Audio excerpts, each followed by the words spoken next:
ह्यो काय विषय तर चला सांगतो तुम्हाला पुढे जाऊ. आमचं इंटरनॅशनल क्विझिन मग काय आवरून बिरून असं आलतो सगळे आवरून चकावते वरीन बघतो तर काय सर घासाल ते चाकू बसून झाल्यावर इथे दोघं चिरायला बघायला 17 म्हणून इथे नुसता उभारलाय. चिंडूकडे मिरची आहे तरी पण ह्याला चिरायचं होतं. बॉडी बिल्डर 16ला एक नंबर आहे सगळ्यात. 16चं झाल्यावर नुसता येऊन इथं कडे आपटालता. ह्यो तर काय बिनकामचा हवडेच आहे. ह्याचं पिरूस तर का सगळ्यांनी असं मिजा तयार करून घेतला होता. सगळ्यांचं झालं खरं ह्याचं अजून काही चिकन झालं नव्हतं. तो चोर आपटे आंबा चोराला काय आंबा काय चोरू दिला नाही कोणी. मग येऊन बसला इथं खाली. वर किचन मध्ये भट्टी लागली होती आणि ही ती एसी लावून बसल्यात निवांत सगळी. आणि कॉलेजची जीएस येण्याची मोठं सांगत बसल्या. आणि वर येऊन बघतोय तर काय ह्यो चकोते सगळ्यांनी शेंगदाणा वाटालता. मग काय गावला व्हिडिओ. आमच्या बॉडी बिल्डरला प्रोटीन लागते त्यामुळे सारखं खातच असतोय. ह्यो खाऊच तर का थाई करी तयार झालती. इकडे प्रॉन्स करी पण तयार व्हालती. इकडे करी करायला सोडून इकडे आलाय डिझाईन काढत. मग काय डिझाईन तर काय इकडे सरांनी असं डेकोरेशन केलं. असा मेनू तयार झाला. इंटरनॅशनल थाय मेनू होता आज काय त्या नशीब त्या भांड्यांचं.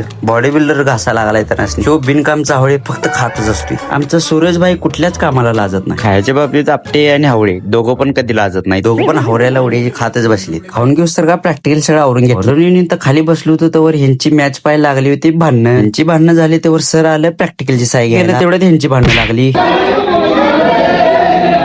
मग काय शेवटी आमच्या बॉसला येऊन मिटवायला लागलं भांडणं सगळी. तर ह्यो काय विषय बघूया आपल्या पुढच्या नवीन ब्लॉग मध्ये.